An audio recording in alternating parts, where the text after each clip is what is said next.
Building walls with the Imperial Fist card by card video today.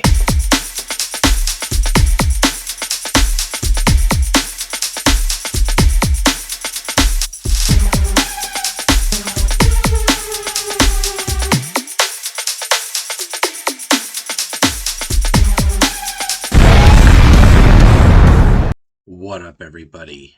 Scuffy here, and let's get into Imperial Fist card by card.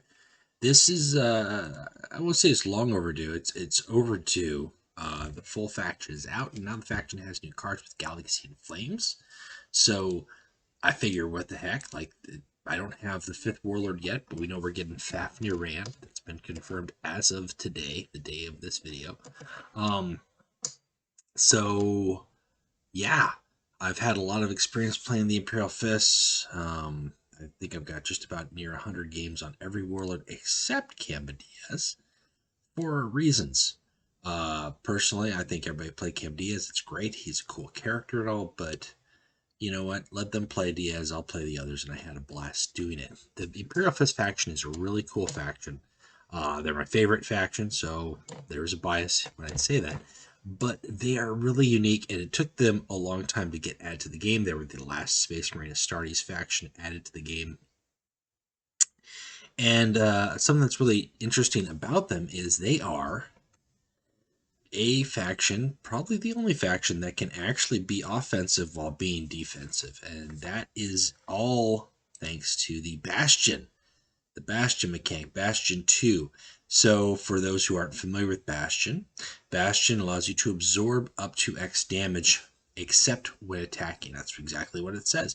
So if this unit has Bastion 2, it can take 2 damage from the opponent on the opponent's turn, and then it still has its 2 health intact. It basically has like a defensive health bonus.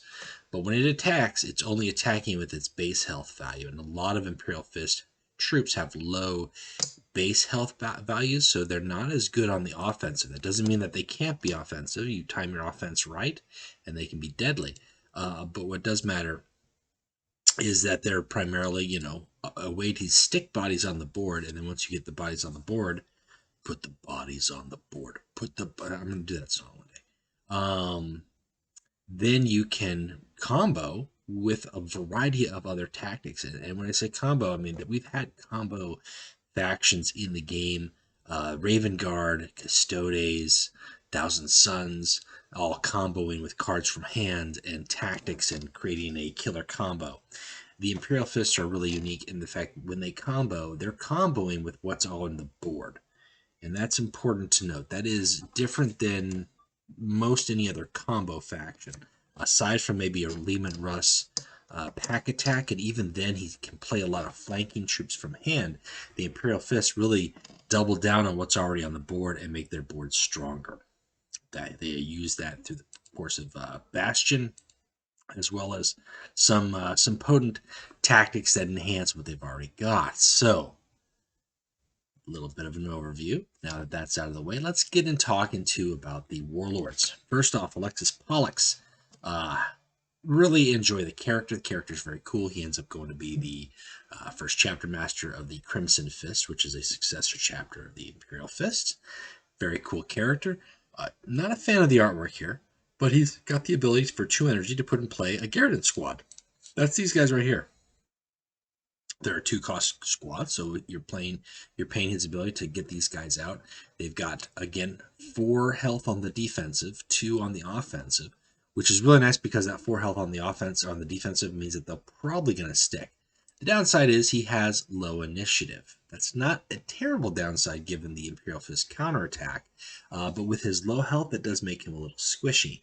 So a lot of people stayed away and shied away from Pollux, but I think they have found over time, especially with the addition of the new cards from Galaxy and Flames, Pollux isn't bad.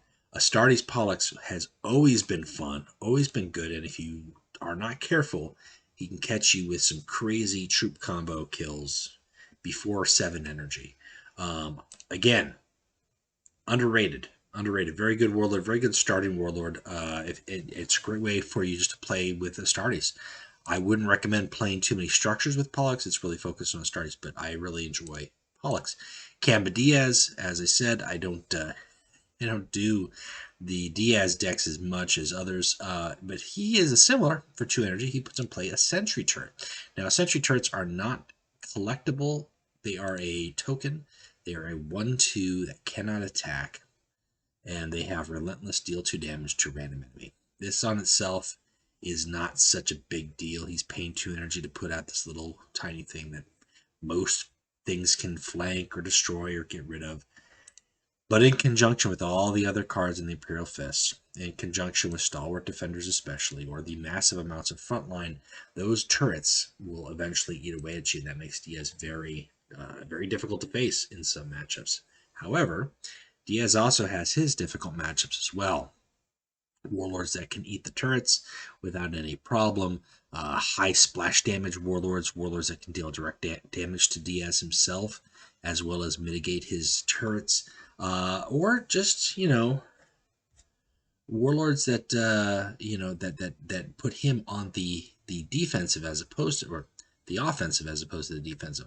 Diaz versus Diaz matchup can be very tricky because he who puts turrets down first wins. So sometimes it depends. It depends on the sport cards that he's got. But he is very, very obnoxious. He's very stubborn, just much like the character. I love the artwork here, and he's a good warlord. Rogal Dorn, obviously the Primarch of the Imperial Fists. He's got a Reckoning, which we can talk about here in a little bit.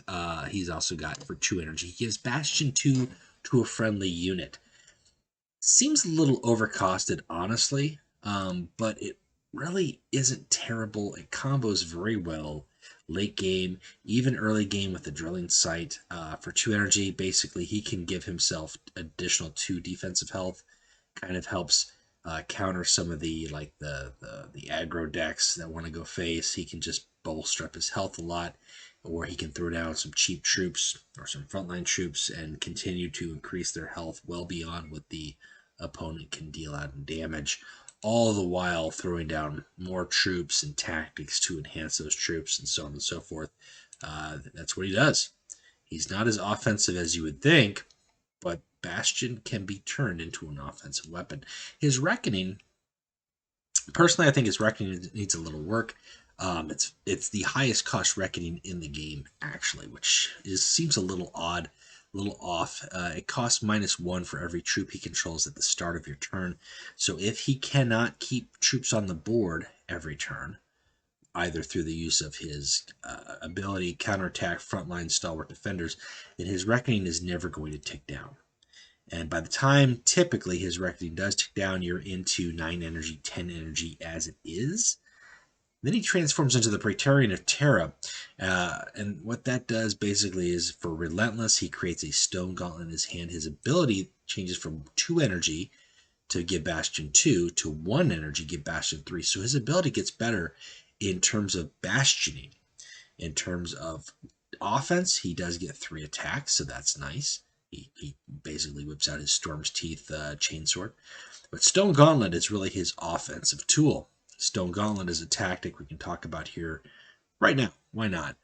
Each of your units with Bastion deals damage equal to its Bastion to a random enemy.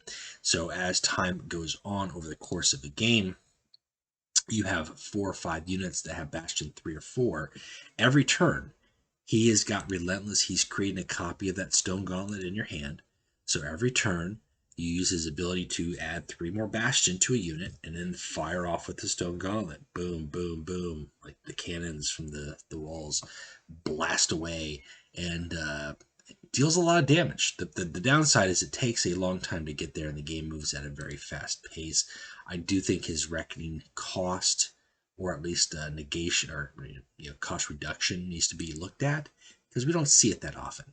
And typically when you do see it, it's either in a desperation play that doesn't pan out, or it doesn't really matter because he's already won the game. It doesn't really do a whole lot. His ability, again, is a very good ability. He's got access to an amazing card pool, which really bolsters it. On his own, the ability is not fantastic. It's the card pool that makes the ability shine. Now, Sigismund. This is one of those ones that's going to be divisive for some people.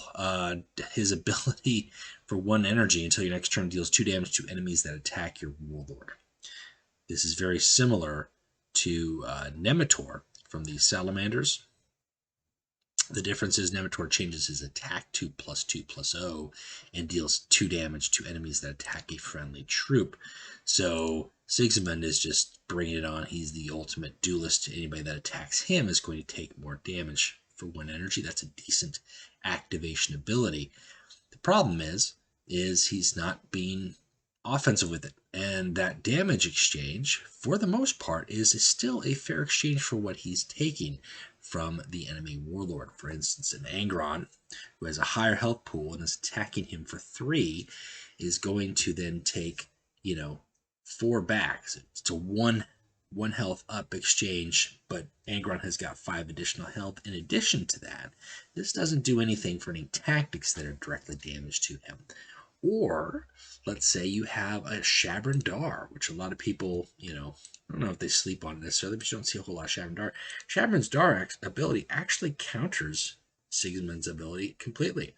When he attacks, he's going to deal 1 damage, and then he's going to deal 1 damage for taking damage from Sigismund. So Shabran Dar will take 4, but he will deal 4. So it's a fair exchange. So this ability doesn't do a whole lot. It has its purposes, but really the shining point for Sigismund is his card Death's Champion. This is a once per game use for 2 energy. He gets +2/+0 and frontline until his next turn. So for one turn for 2 energy, basically, he becomes a frontline Warlord. You can either use his ability to activate him to make extra damage upon anybody that's going to attack your Warlord, or just use this for offensive purposes. And most of my games that I play here, again, I played near 100 games of Sigismund. I liked the deck that I build. I build a deck that is not focused on protecting, more on a way of using offensive tools that the Imperial Fist have. You can take a look at my deck list video for the Sigismund I put out. I actually think I put out 2. One for like day 1 release and one for a few months later. This uses cards like Orders from Terra to attack twice. So he's got 4 attack, but for 6 energy, he's basically dealing 8 damage. That's not too bad. That's more damage than energy. So that's a way to go about it. So you kind of turn into an offensive tool in addition to still being a frontline. The ability itself is probably the one ability in the card pool Warlords that needs to be tweaked, honestly. One thing to mention here, and this is really worth noting here, the Imperial Fist are one of the only, perhaps, I'd have to go back, I'd have to do some research here, but I believe they are, in fact, the only faction to have been released and received no changes following their release to date. And they have been out for about 9 months now. They've received some changes to cards that were shown in the previews for spoilers, and then that cards like Sergeant Ahmad was a different card in the spoiler version, and he was tweaked a little bit and made better on release. However, there hasn't been a single card that has been changed in their card pool. And that is worth noting. The Sisters of Silence received changes, both nerfs as well as a couple buffs. The Agents of the Sigilate received a couple changes, mostly nerfs. The Imperial Fist, who released first in that expansion, received no changes. And that is a testament to how well they were designed. Honestly, I think they're a very well-designed faction. Again, one of probably the best. And that's not to say that this faction has dominated. There have been, Diaz is a constant high performer because of the tempo that he controls with games. You've got a clock with his turrets. Dorn has been up there occasionally. Pollux is showing his colors now that we have got new cards from the Galaxy in Flames. But for the most part, they're not dominating. They're not near top 1, top 2. Top 3, maybe Diaz makes it up there every now and then. But overall, this is just a solid performing faction that is on Terra, that is on the meta report, and should continue to be on the meta report, and hasn't seen a whole lot of changes. I would like to see a few cards changed, and we can talk about that as we go, but that's just something worth noting. I when I was thinking about that's pretty impressive. The Aximov support, if you're playing with structures, this is a card that you really want to have. At least one of, started with.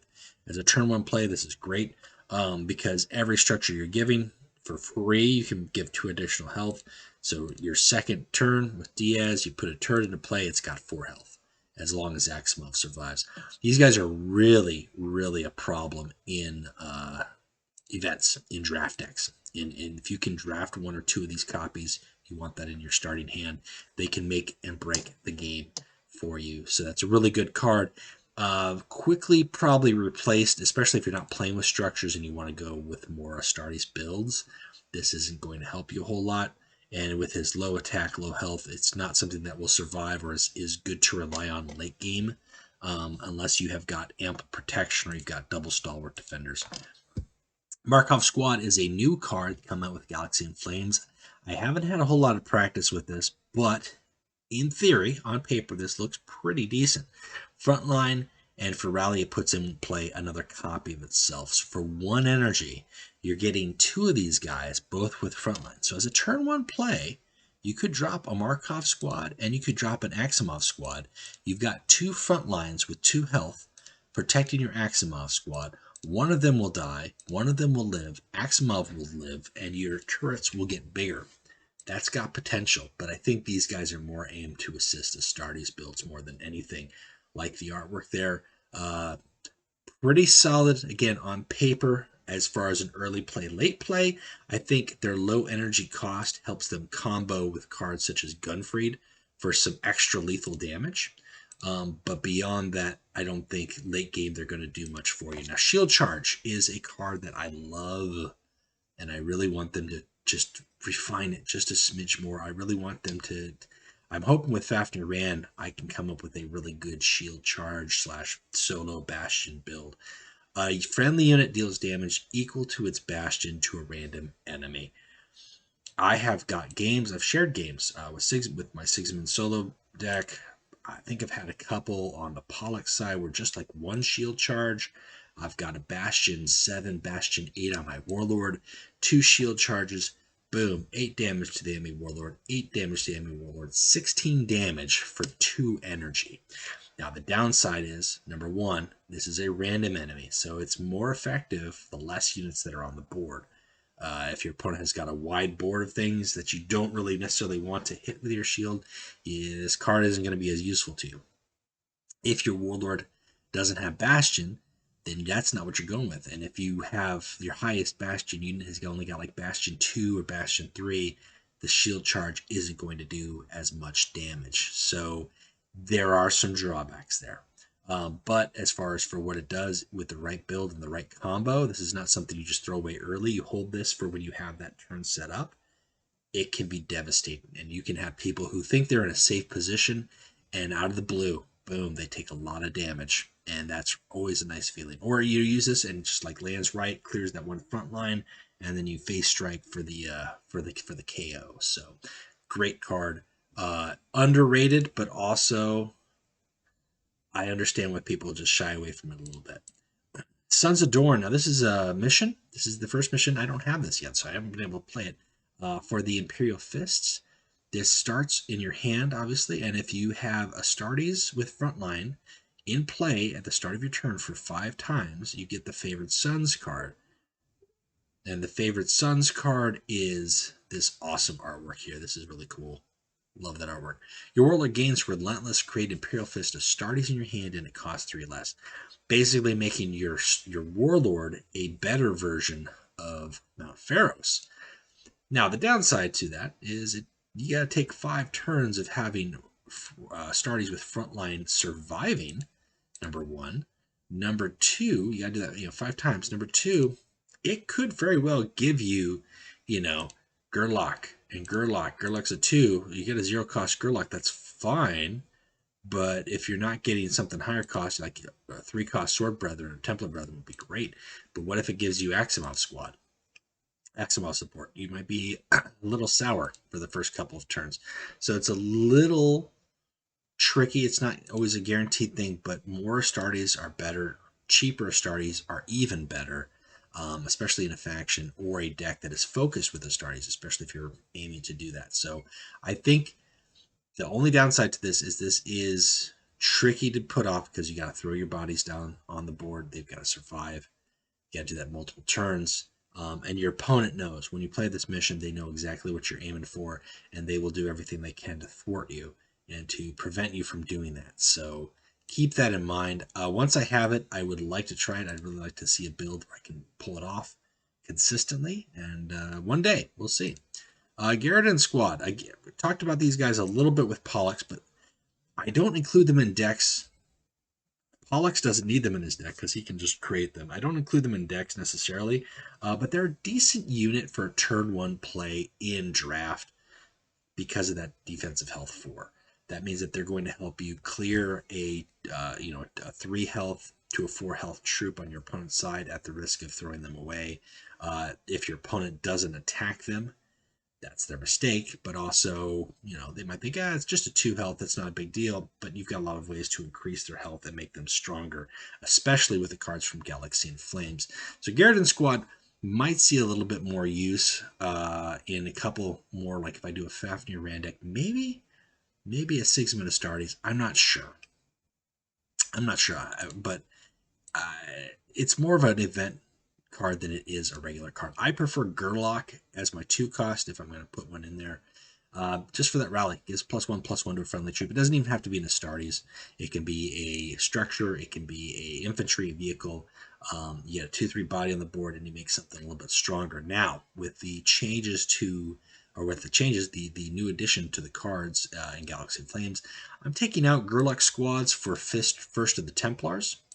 But that's just because my builds are already Astartes centric. So it's not a bad card, especially for newer players. It's a great support troop. I like it. Not bad. Herrenberg. The legendaries in this faction. Every single legendary is a good card. In its own way, shape, and form. Herrenberg is a low-cost 2 energy that creates a copy of the next troop you play this turn and reduces its cost by 4. Now, it's very important. You play this first, then you play the troop, and you have to do that in the same turn. Otherwise, you are throwing this card away.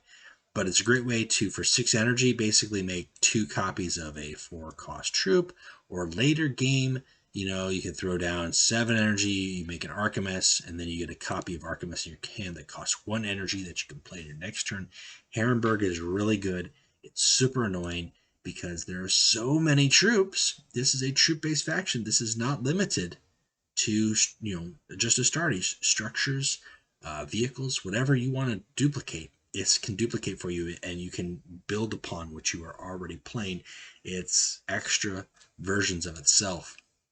Praetorian Recruit, great flanker. This is, on the surface, it's a 2 health flanker. Doesn't seem like it's a whole heck of a lot, but that 3 attack does a great deal. But if you're not flanking with it, for 2 energy, it becomes frontline and it's Bastion 4. So for 4 energy on the deploy, boom, it is a 4 health frontline. And that is going to continue to get more defensive health as the turns go on, as long as you continue to sink energy into it. This is a card that you want in every deck. You want to have usually 2 copies, primarily because it's a flanker. Flankers are always a good thing to have. But with the Imperial Fist especially, just being able to have 1 turn where you turn a unit into a frontline makes a big difference and will keep the unit that you want to survive surviving longer. This becomes a target because your opponent knows. They know that they cannot let this sit or it's going to get even stronger on the health side. So they have to divert a lot of resources to just this 2 energy card. So very good card. Preemptive Strike is not a card that we're seeing play yet. However, I think we can see some play here very soon with the Astartes builds with Galaxy and Flames. Giving sneak attack to a friendly Astartes this turn. We're seeing a lot more Astartes in the Imperial Fist card pool. We're seeing a lot more decks such as Pollux that are trying to focus on Astartes. A single preemptive strike giving a low health, 4 attack, 2 health, for instance, Astartes, sneak attack, your guy is going to survive a little bit longer. Doesn't do anything else beyond that. Doesn't affect all your Astartes, just 1. So it's kind of selective. It has its uses. I don't know if we're going to see it just yet, but keep your eye on that card. For a common, that's not bad, especially with the newer cards that we've gotten. Shield cover. This is another card I love with shield charge. Shield. You cover yourself with your shield, and then you charge with your shield. This is great because you can put this on any unit, but I like to stack it on my Warlord if I can, especially if I'm comboing for a turn. For 2 energy, you get 3 Bastion, and you draw a card. Then for the additional 1 energy, you deal that Bastion damage, which is usually 3 plus, to a random unit. And just like that, you're off to the races. If you do double shield covers, as well as like a Phalanx or who knows what else is out there, this can be devastating. Plus, it's basically 3 defensive health on your Warlord. This is not a card just to throw out there for every deck. I don't think Diaz necessarily needs it. Dorn probably doesn't need it. But Pollux, with his low health, can make good use of it because he also was putting out a lot of Bastion units, which is Garrison Squad. And late game, a simple shield cover and 2 Garrison Squads followed up with a stone gauntlet. And you've got some damage equal to a defensive satellites. Or greater, depending on how much Bastion has gotten out there. Throwing this on Sigismund is extra nice, as I said, because not only can he attack offensively, and deal 6 to 8 to 12 damage, but then on top of that, he can, shield cover bash and survive a little bit longer and add more damage on there. So I like that card for that purpose. It's not for every deck. First of the Templars, this is one that I really enjoy, especially with Pollux. Turn 1, you make a Garrison Squad. Turn 2, you turn them into a 4/4 with Battle Honor Heal 2. They're going to stick around. They've got Bastion 2. Your opponent cannot let that go, because then the next turn, maybe you follow it up with Gurlock, and now they're a 5/5 with Heal 2. Just a cool artwork, cool concept. It might seem a little overcosted. It really isn't, given how low cost some of the Astartes are for the Imperial Fist and how they can quickly snowball. Healing 2 makes a early low cost troop deadly within a turn or two. So I really like that. I like that card a lot. Fortification Mastery. Put in play 2 sentry turrets. Now you see this with Dorn sometimes. Primarily you're going to see with Diaz, because it's just a way to create multiple units. For 3 energy, you're getting 4 energy worth of troops. And then you can combo with other cards such as Stalwart Defenders, Himalayan Architecture, another turret from Diaz maybe a frontline, maybe a fortified outpost. If you're playing turrets, you want to have 2 of these. There's no reason not to, because that's the whole point of your deck. That's annoying. Your opponent will not like you for it, but ultimately, this is a card that if you want to play turret deck, you need to have this card. You also need to have Fortified Outpost. You can play turrets without Fortified Outpost, but you will not be getting the same value. The minute you add Fortified Outpost to your deck and time it right, your results are going to be exponentially better. Fortified Outpost makes basically resolution. It triggers the relentless ability of the structures. So the relentless ability of your sentry turrets, for example, is deal 2 damage. So at the end of your turn, resolution triggers. So now your sentry turrets will fire at the end of your turn, and at the start of your turn, any that survive will fire. And Fortified Outpost itself, guess what? It can fire and deal 3 damage. Many are the bane of draft decks. Nothing like 4 or 5 Fortified Outposts in event decks with Gambit Diaz or Dorn. You just when you got rid of 1, guess what? 2 more come for 6 energy. I can play 2 turrets, a Fortified Outpost at the end of my turn. That's going to deal 4 damage, split randomly. And then if you don't get rid of the Fortified Outpost, or you get rid of the turrets, the Fortified Outpost survives. If you get rid of the Fortified Outpost, the turret survives. It's just a wicked card for turret builds. If you're not playing turrets, Fortified Outpost isn't huge. There's a couple structures that you can make use of it. Mount Pharos is one, Pyramid of Tizca. Command structure or command post isn't going to do anything because that's an activated ability. So it's really mainly for turrets more than anything. But if you want to do a meme deck, you certainly can. Now, Himalayan Architecture is another one with, guess what? Turrets. This is a turret card. This is huge, giving Bastion 3 to your structures of play. Mid-game, late game, dropping 3 or 4 turrets and giving them, all of them an additional 3 defensive health makes a situation that your opponent thinks that they can deal with to a situation that your opponent begins to sweat, because it's basically makes their 2 health 5 health. And those ones that they can't get rid of are just going to get stronger the next turn. Immolation Architecture, again, another turret deck. You got to have it. There's going to be a lot of stuff that I'm going to say here that you got to have if you're doing turrets. But guess what? I don't play turrets. I don't recommend them. I like Astartes. That doesn't mean that I don't like Astartes that make turrets. Kestrus is a character who I feel like he's going to go on to become a Templar, but I'm not so sure. He basically fills the shoes of Axmund. When Axmund passes, he kind of helps him out. He has got Frontline. As a rally, he puts in play a sentry turret. For 3 energy, you're getting 5 energy worth of troops. You've got a Frontline to help protect that turret. And then from there, you can build up with more architecture. You can do more turrets. You could drop a fortified outpost. You could get Bastion 2 from Rogal Dorn. Castros is a good meat shield for a turn. He's a good distraction. He's definitely helpful for turret builds because he's making more ways to make turrets. He puts down 2 units, much like the Markov squad, which also, again, combos with many cards in the deck that actually play on the number of units you have on your side. Castros is a very good rare. This is a solid rare. Sergeant Amon. This is a must. You know what? I'll be honest. Every legendary in the Imperial Fist is a must. Aside from the mission. The mission you don't have to have. Rogal Dorn is a Primarch, so if you can pick him up, if you find him, if you get him in the crate, lucky duck, good for you. But the troops and the tactics are must. This is a early annoying unit that your opponent will want to get rid of. He's got Bastion 2, so he's got 5 health on defensive. He's got Frontline, and then he's got Rage. He gives Bastion 1 to all your units, which on your next turn could be multiple turrets. On your next turn could be your Warlord. But now, with cards like First of the Templars, he could become a 5/5 that heals 2. Plus, when he's attacking, he's dealing damage to himself, so he's triggering his Bastion. So he's going to heal after he activates his Rage, giving more Bastion to himself. He could become unkillable. Now, that does take back-to-back Sergeant Amit that survives and a First of the Templars. Your opponent will not want you to let that Amit survive. So just keep that in mind. That's how valuable he is. He can turn things. He can turn your board into a locked up place. It's even nastier if you have him with Herrenberg, and you basically drop 2 Amits back to back.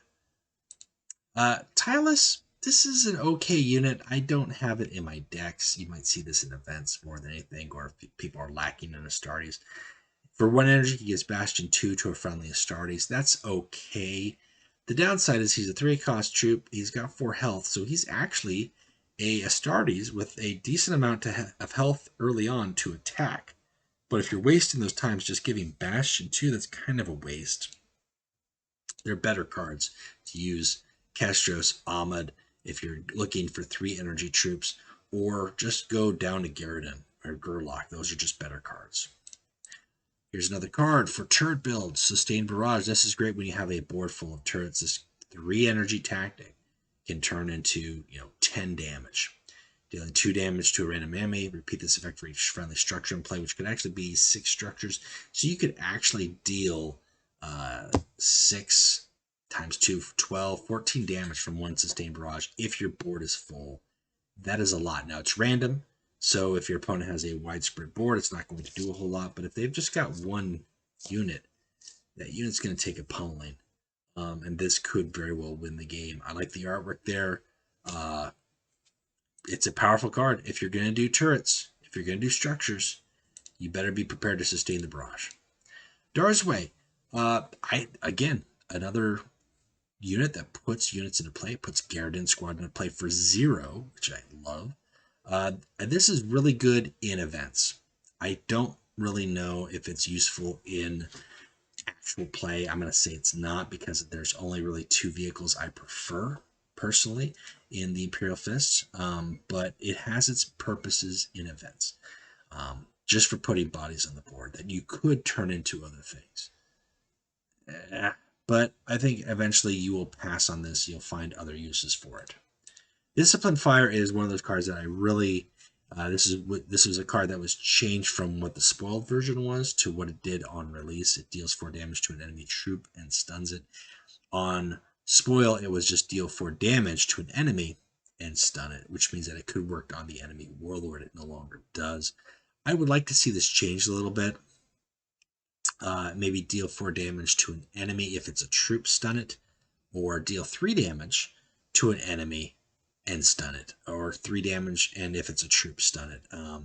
Just tweak it a little bit just for those mono builds. And that's personal preference for Sigismund and for Fafnir Ram potentially. But I like the potential that it can do in events. Outside of that, if you want to deal damage, you're going to be doing random damage typically with turrets. Gorhagen Squad, this is an epic that just becomes a monster. If you've got 4 or 5 units on the board, guess what? This guy comes out with +4 or 5. It's a monster. He can become an 8/9 very quickly. Like I said, if you have Herrenberg, you get a second copy of him for free. So you make an even stronger Gorhagen Squad. That's it. He doesn't do anything else. He just comes down with zeal, and he's just super angry. He is the angry Space Marine. But he is a target that your opponent has got to get rid of because, they don't want to take that to the face. And if he's that strong, he's harder to kill. And he's harder to kill not just because he has a high health value, but also because that probably means you've got frontline troops out as well that he's basing that attack off of. So this is a good epic. This is definitely one that you want to pick up in the shop. You're going to want to have 2 of these in your deck, especially if you're doing it in a Astartes build. Grossbar Squad. I love this card. This is one that is, if you're not putting this in your deck, you should be putting this in your deck, especially if we're going to be seeing some Space Wolf activity. If we're going to be seeing anybody who doesn't have Unstoppable. The White Scars hate Grossbar Squad. Frontline, stun enemies that attack this troop. And it's a 4 health troop, and you can turn into a 6+ with Stalwart Defenders, with Bastion, with your Warlord ability, counterattack.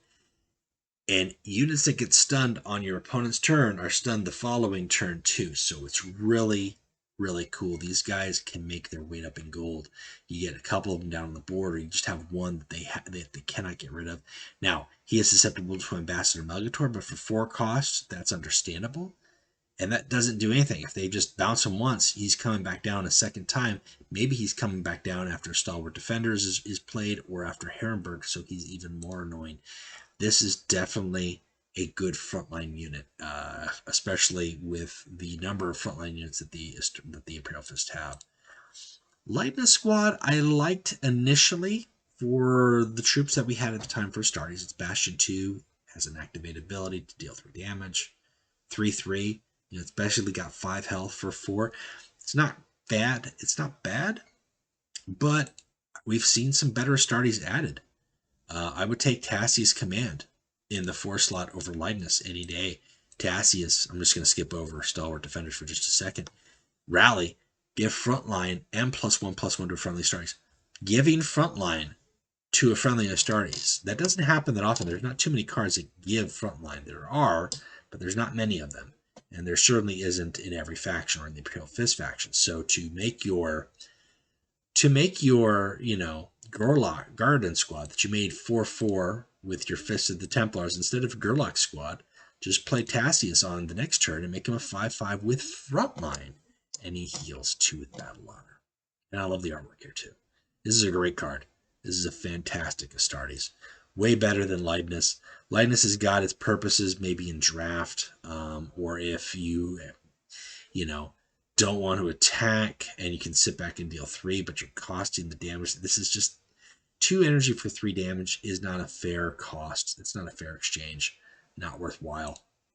Stalwart Defenders, this is ultimately, I don't want to say this is the bread and butter, but this ultimately is a card that, especially before Galaxy in Flames, This is a card that you simply need to have to play the Imperial Fist.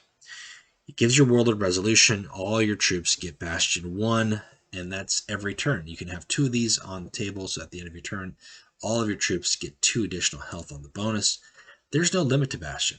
I can go. I can keep going. Honestly, we did the Warp Chatter podcast. We talked about the traits, and we talked about how Bastion is probably the top tier. He's not. It's not the number one trait. I think the number one trait is fast, but it is up there. It is above Survivor. It is above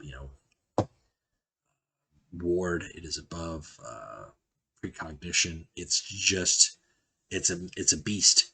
It's a beast of a trait. And if you can get this out on curve and then follow it up with some multiple troops that now have 1 additional health, and every turn that's going to snowball. If your opponent can't wipe the board, it makes it very sticky. And stalwart defenders can hold the tide. You might be low on health, you might have a low board, but you're stalwart, and over a course of 2 or 3 turns, suddenly your board sticks and gets stronger and gets bolder and allows you to do more things. This is a card that you must pick up when it's in the shop. Do not shirk on it. Get it immediately.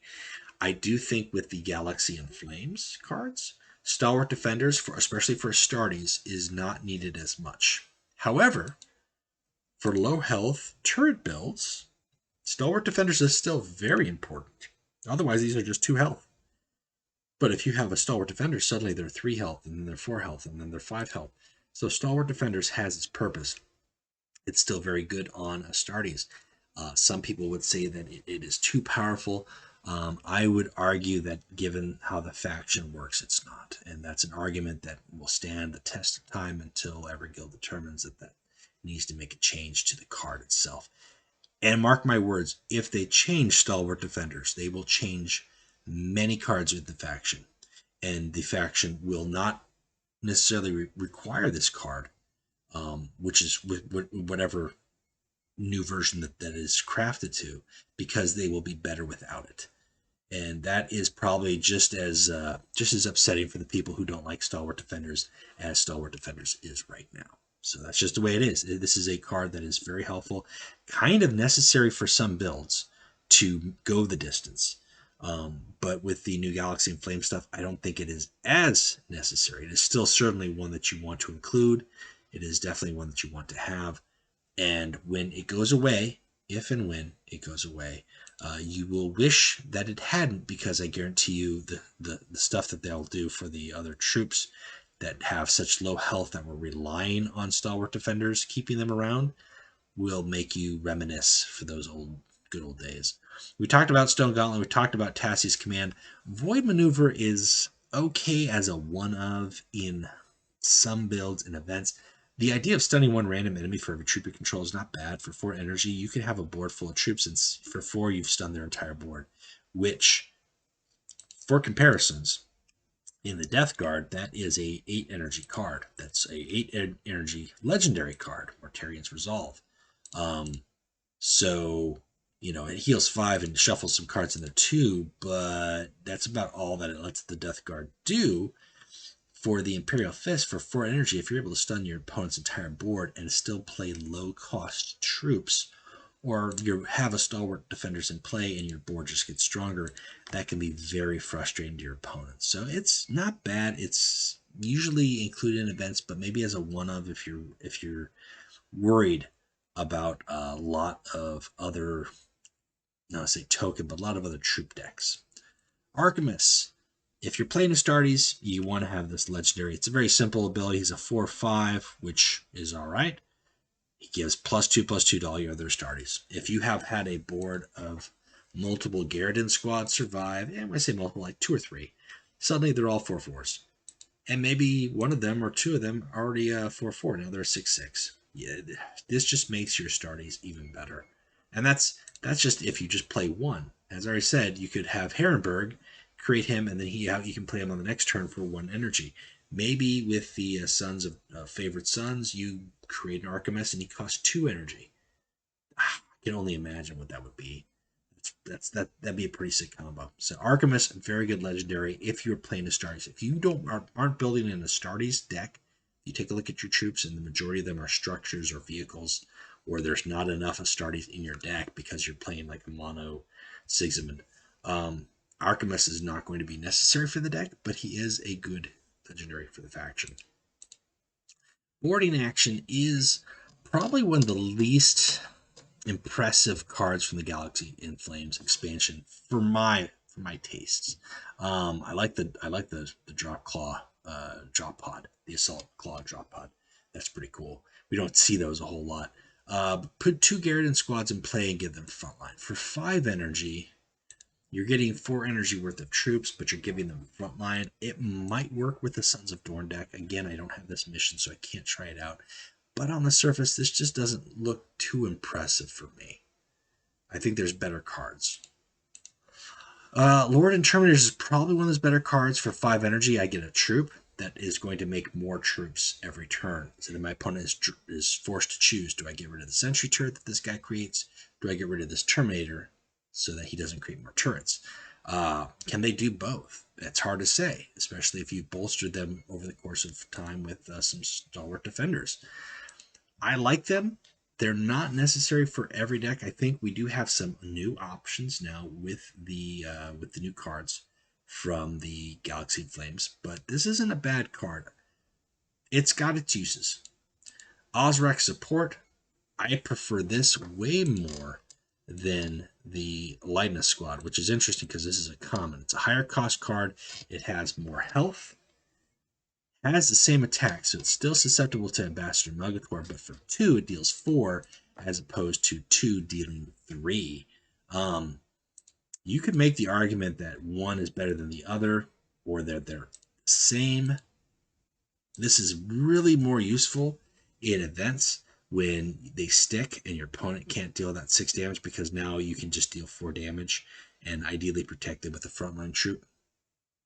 Most event drafts do not include Melgator, so Melgator is not such a huge threat. Outside of event, Melgator is very real, so Ozrak support is not as effective as he could be currently, especially with the rise in Death Guard, Salamanders, other things that we're going to be seeing with the new low-cost Astartes from the Galaxy and Flame stuff. I would pass on including him in a deck unless you don't have too many other options. But if you are drafting for him, pick up 1 or 2 of these guys. They're not bad.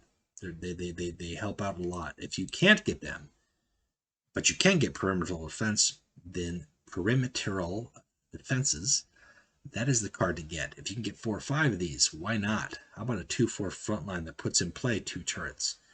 And then you follow that up with some fortified outposts. You know, this card itself is just a beast. It's a beast if you're playing it with something like, oh gosh, where's the Imperial card here that draws structures and reduces them? Imperial Capital, you know, draw a structure from your deck. It costs 2 less, so then the next turn, you know, I drew my perimeter defense. It costs 3, so then I can play perimeter defenses. Plus, I can throw down maybe a fortified outpost, or I can play my ability. This is annoying. If you're playing turrets, this is a turret build deck. If you're not playing turrets, you can actually pass on this because it kind of weakens it if you're not going all the way to turrets. It's nice to have 1 frontline, but that's all it's going to do for you. It's just going to be a speed bump. That's kind of a waste. But if you can double down and really focus on the turret build, this is a must-have, as is, you know, all of those cards up here that I listed. There's just simply no reason not to include those. Resolve of Stone is one that I would like to see changed. I love the artwork. This is one of my favorite Dorn pictures.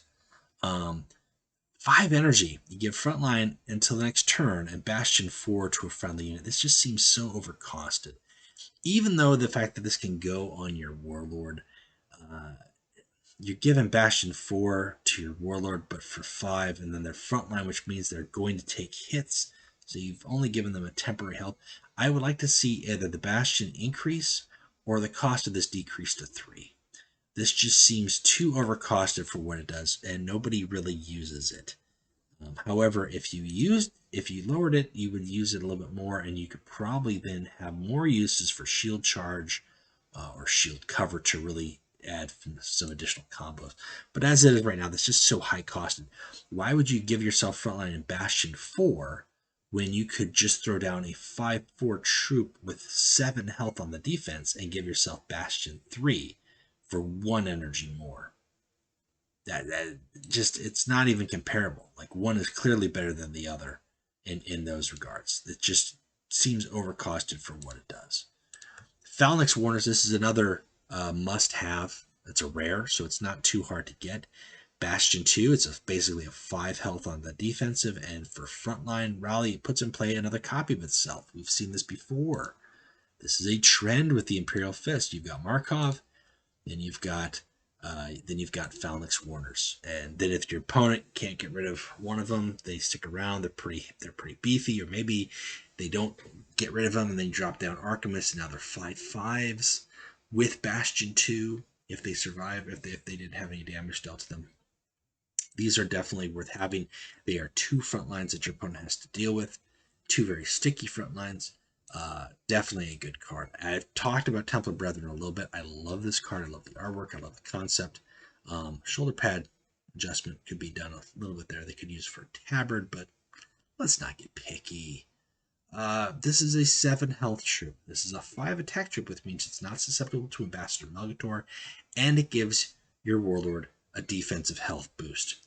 Very nice. This becomes a target. This is a target with, even though it's got 7 health on the defensive, it's got enough health to survive 1 to 2 attacks, especially if you're healing it or giving it more, more stat boosts, thanks to Archimists or First of the Templars. Yeah, it's just a monster card. It's very easy to target for hard removal, but guess what? If it's being hard removed, it's already done its job by giving your Warlord Bastion 3. Very good card. I wouldn't recommend it for every deck, but I do think if you're going to Starties, it's worth considering at least one of these guys. You'd be surprised how much work they can do. Verkosh Whirlwind Tank, the best Whirlwind in the game. This is hands down, this is the best Whirlwind in the game, because every other Whirlwind has to do something on its turn that costs energy. This is a rally effect for Artillery Strike. For 6 energy, you're getting a 5/5 body that, guess what, does the exact same thing as a 4 energy tactic. You're getting the Artillery Strike, but you're also getting a 5/5 body for 1 energy more. Or 2 energy more, sorry, 2 energy more. That's super impressive. Just hands down the best vehicle out there. For when I say best vehicle, best Whirlwind in the Whirlwind class. This is just great. I do think we're going to see some vehicles in the Galaxy in Flames. We've already seen some spoiled that are going to kind of, I don't want to say give this run for its money, but kind of sit in the same class as a Whirlwind tank. This doesn't flank, but it does a lot of damage, and it can spread it out and help you kind of control the board or reduce your opponent's threats to the board. This is a really good card. It's even nicer if you combo it with Herrenberg, and then you've got a second follow-up on your next turn for cheap. Great card. Assault Echelon. This is really dominant in events if it sticks, because it's got 6 health. It's basically a 6/6 that for every turn, you just make everything else stronger, whether that's turrets, whether that's other Astartes. It's worth the energy sake. The downside is it comes in too late in the game.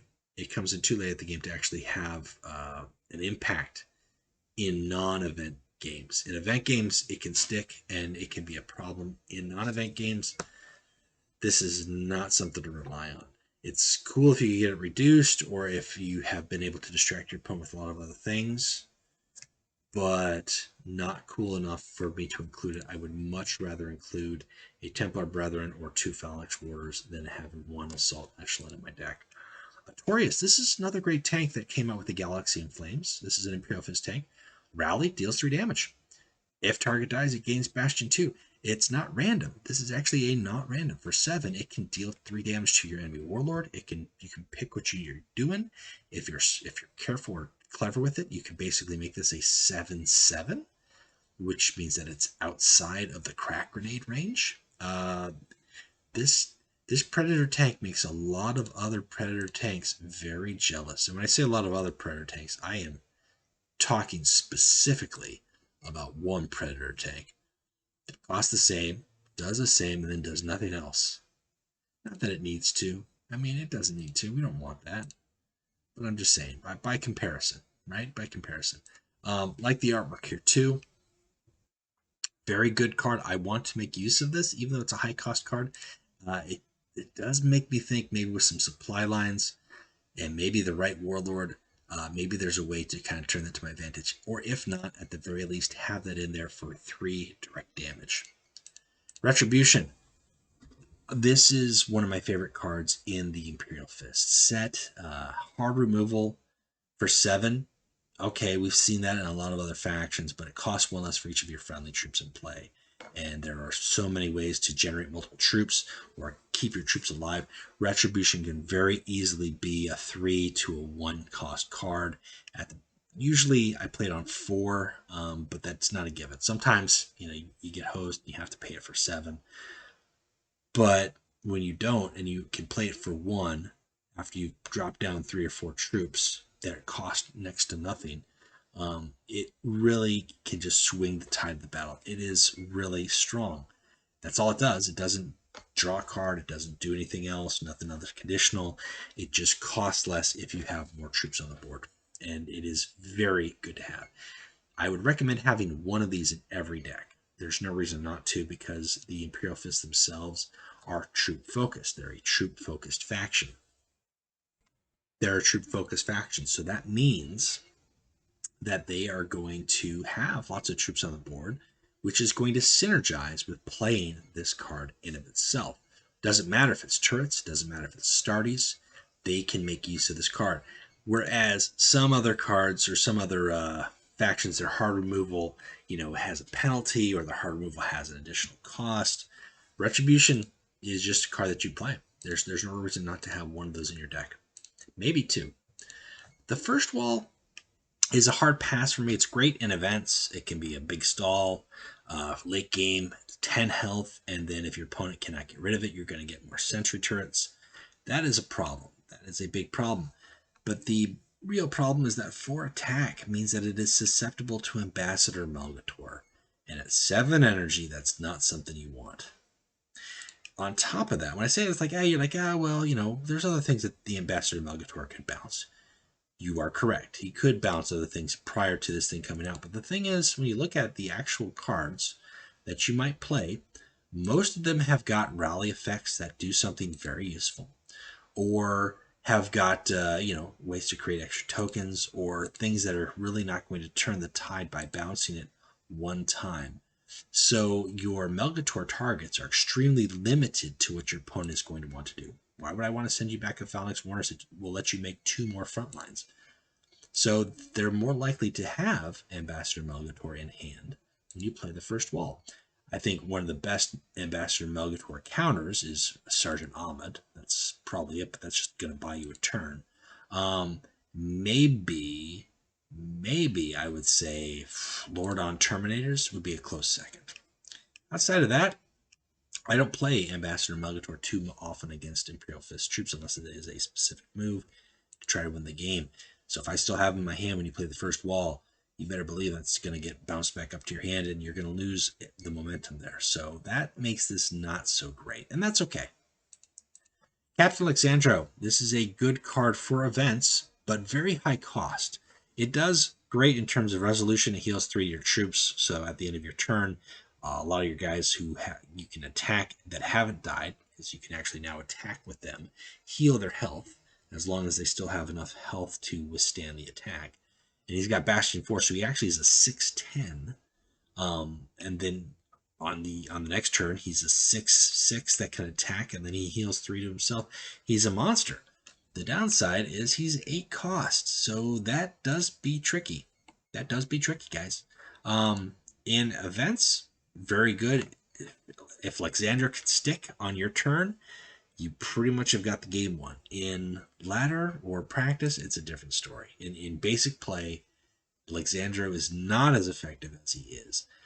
He's still a problem, but the early momentum you're going to want to get is on the 4 to 6 energy part. 8 energy is 2 turns later, and that might not be enough. That might not be enough. And besides, if you want an energy finish, it's got to be Justician Gunfried. Arguably the best legendary in the faction. This is definitely their finisher card. Every faction has some way of finishing the game. Gunfried is the legendary finisher for the faction. Deals 3 damage to a random enemy for every other unit you control. So if he comes in play and you have a full board that's 5 other units, that's 15 damage that is being dished out over the course of, every random enemy. So 3 times. It's boom, boom, 5, 5, 5, 5, 5, or 3, 3, 3, 3, 3. It's a lot. It's a lot. And if your opponent doesn't have any other units except for an enemy warlord, that is all going to their warlord. It's 3 damage too, so it can actually kill a unit. Then it's going to go to the next units that are remaining. Gunfried wins games. Gunfried with supply lines at 6 energy is fantastic. Great card. This is definitely one that you want to pick up. Do not skip. It's a Dreadnought. Come on. It's a Dreadnought. Phalanx. Now this is the only card, and I won't say this is a bad card because this isn't. My only point of contention with this is that this card does not do anything offensively, because this is the starship for the Imperial Fist, but it's also one of the biggest starships in the Imperium.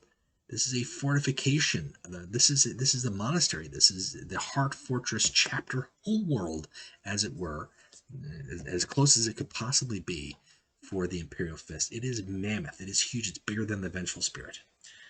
Dwarfs it in comparison. And the Phalanx does not do anything offensively.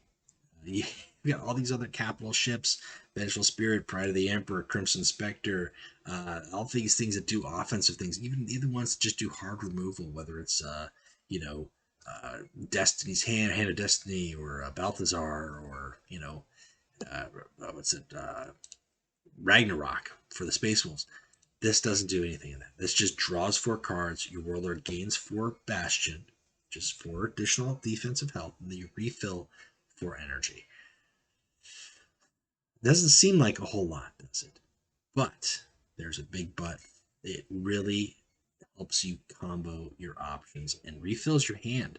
Because if the Imperial Fists really are going to want to play on curve, they're going to want to play a lot of low-cost stuff. So at some point, they may even play more cards in their hand than they've drawn, leaving them with a low hand. Phalanx will replenish that. Phalanx at 8 energy, not the best play, because really you're just getting 4 energy, and you're drawing 4 cards. But at 10 energy, you're getting 4 cards, you're getting 4, and you still have 6 energy left in your turn to do something with. I personally, for the entire faction, we can talk about neutral cards here that I recommend, but out the gate, hands down, Drilling Sight. Drilling Sight goes in so many decks, but in the Imperial Fist especially, that want to combo with cards, whether that is with troop deployment cards, Herrenberg, or the like, or playing, stalwart defenders and then being able to use Pollux to use his ability on curve. If you play Phalanx and you draw a Drilling Sight or 2 Drilling Sights, you drew 4 cards, your Warlord gains Bastion 4, and now you have the means to fill up the remaining energy, so you could still have 10 energy to play your turn. It's like a free 4 cards, put 4 on your Warlord. Really useful. Really useful for the mono Sigismund deck. I think for Fafnir Rand, it's going to be very useful because it's going to give him 4 more cards to discard. 4 energy, that's basically, 8 more attack. This in itself could be a finisher for him. So I like the potential of that. So very good card. It's a legendary. Definitely want to pick up. In terms of the least, as I said, I think Sons of Dorn is probably the legendary that's least necessary. Archimus, if you're not playing with Astartes, everything else is super important. Pray to Elijah. I like his 7-8 solid stat lines. He is one of the few Imperial Fists with actually high health and no Bastion to compensate. Most of the troops that we've seen here, Gunfried is a vehicle, so he's a little different. Most of the troops we've seen here, this should be a 10 health, but it's actually 6, because the Bastion is countering the low health unit, which means that they either can't attack a whole lot, or that Bastion, once it's removed, they've just got 4 health. He's got 8 health, and he's a frontline. And for 1 energy, he gets to plug and play with some Praetorian recruits, which are these flanking units. And if they're not going to flank, they can still become front lines in of themselves. It's pretty strong. It's pretty beefy. That's all it is. I mean, it's a big fat front line. I'd still take Gunfried over Elijah, but if I have favored sons, making me a Elijah frontline, a 7-8 frontline for 5 energy, that's a good buy. I'm not gonna complain about that. Kieran Cataphracti armor. It's a Terminator squad, basically. This is another one. See, here's his Bastion 4. So he's got actually 10 health, 7-10. But once that Bastion's gone, he doesn't have a whole lot. Well, guess what? For 2 energy, he can give himself Bastion 4. That's it. He doesn't do anything offensive whatsoever. For 9 energy, too big, too clunky, too slow. It's great if you need to, like an event deck or something where you're just trying to grind your opponent down. But it's not going to do as much as you want it to because you're basically paying 2 to make him more and more defensive. And at some point, there's no need. There's no need for him to be that defensive. He can have Bastion 40. If you don't have a Shield Bash or a Stone Gauntlet in hand, then what's the point? Just attack for 7.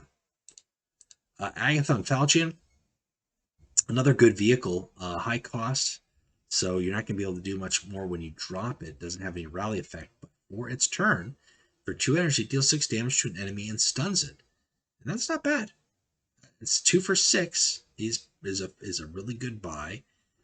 Stunning is nice, but you could just attack for 8. So you really have to kind of pick and choose when you use this, if you're going to use it. Personally, it's too high cost for me. I think the faction itself really operates with multiple cards dropped for your energy as opposed to just 1 card. The best cards seen play, whether it's Fortification Mastery, whether it's Perimeter Defenses, or Phalanx Warders, they're all putting out multiple units.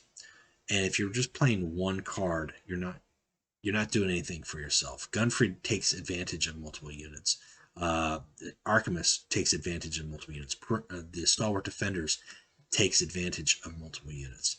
This is just a big unit that has to survive, and then you might be able to do 6 with it. It's a cool artwork, it's a cool epic, but it's not fantastic. I would pass over it. If you have to play 10 energy, play Defender of Terra. That's going to give you 3 turrets. It's going to give you 2 Phalanx Warders, which in of itself, these guys here, that's 2 of them. That's 6 energy. And then you're getting 3 of that. That's another 6. You're getting 12 energy and troops for 10 energy. And if you have got a Stalwart Defenders or 2 activated, everything gets beefier and healthier. Pretty simple. It's pretty simple. It's cut and dry. That's what it is. It's defending. It's basically giving you the last wall, making last stand. If you have to play a 10 energy card, that is the 10 energy card to play. Otherwise, cap yourself at 8 with Gunfried and Phalanx. You won't regret it, and then really operate on the lower end in the 4 range and in the 3 range, because that is their best stuff. And then throw in like a Brethren and a Whirlwind in there, just because these guys are sick. They're so sick. Let's talk about the counterattack really fast, and then we're going to talk about the neutrals or other cards I'd recommend kind of working in with the Imperial Fist. There's some specific ones to keep in mind, and hopefully give you a better idea as far as what works for the Imperial Fists, whether you're playing Astartes, whether you're playing with turrets and structures, whether you want to play with a mono Warlord or not. So counterattack, give Bastion 2 to a friendly unit.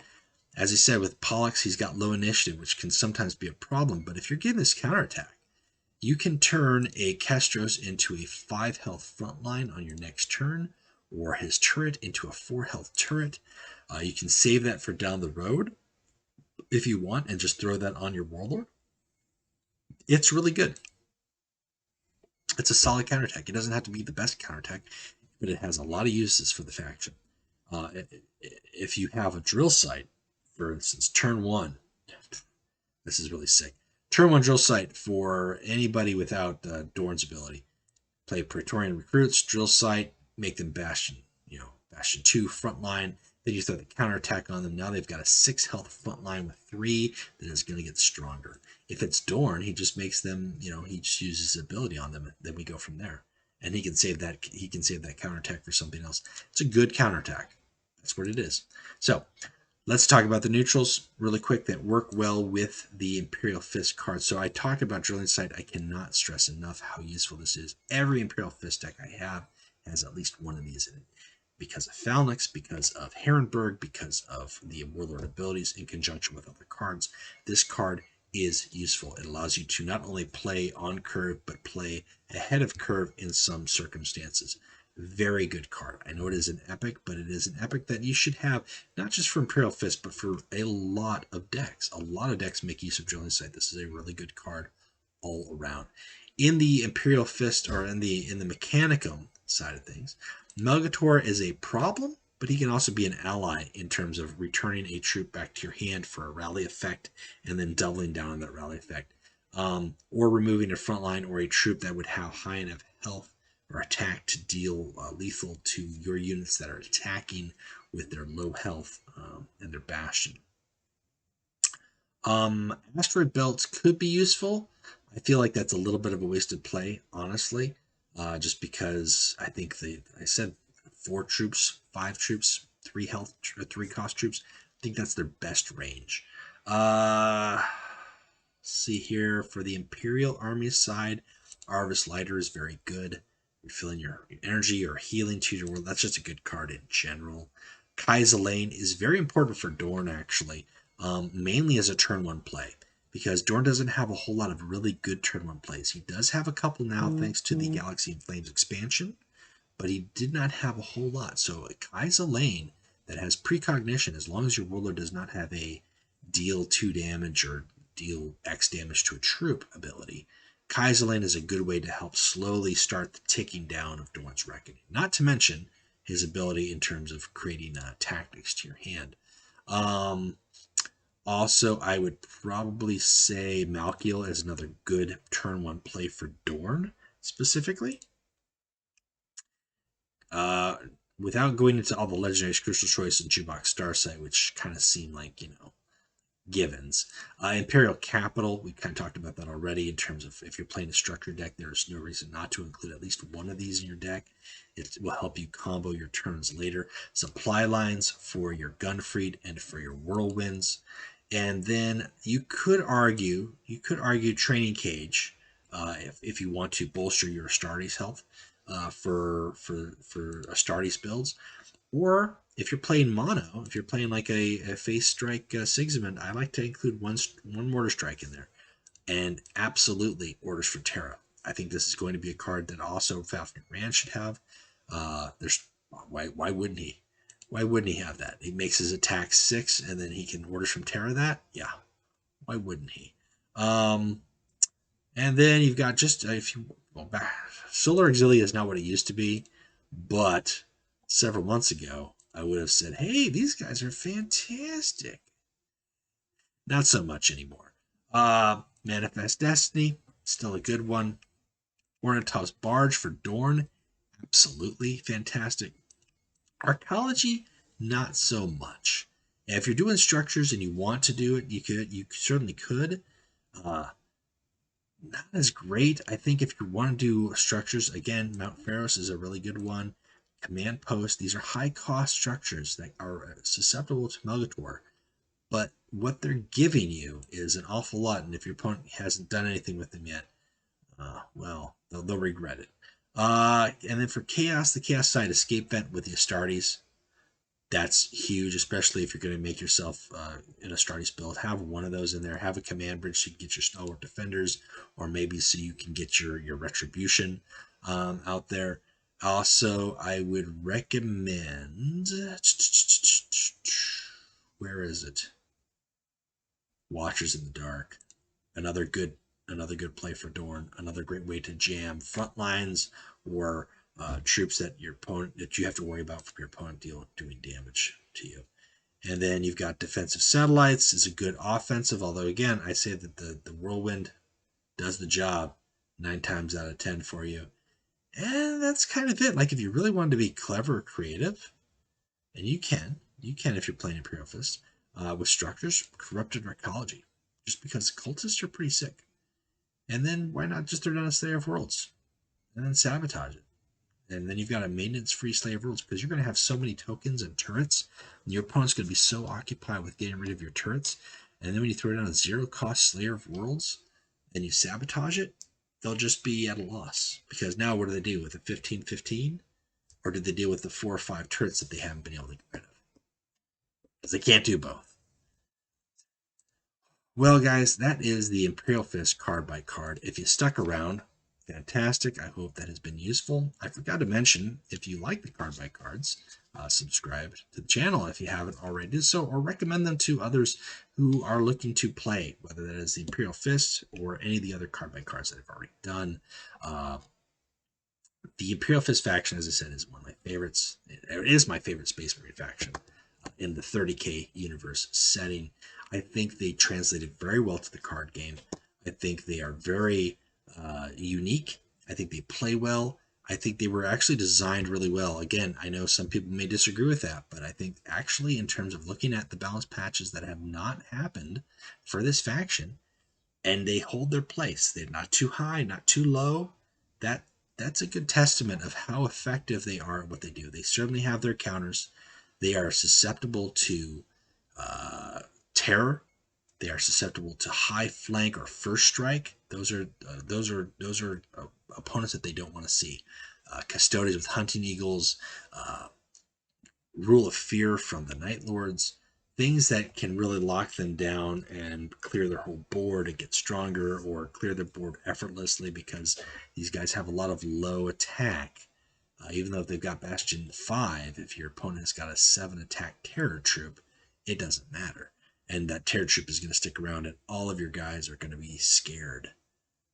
Don't make them scared. Make them strong. Make them strong with multiple Archemises.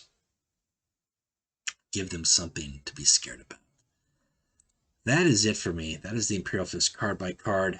And I hope it's been helpful. I hope it's been useful. I hope it inspires you to take a look at the Imperial Fist.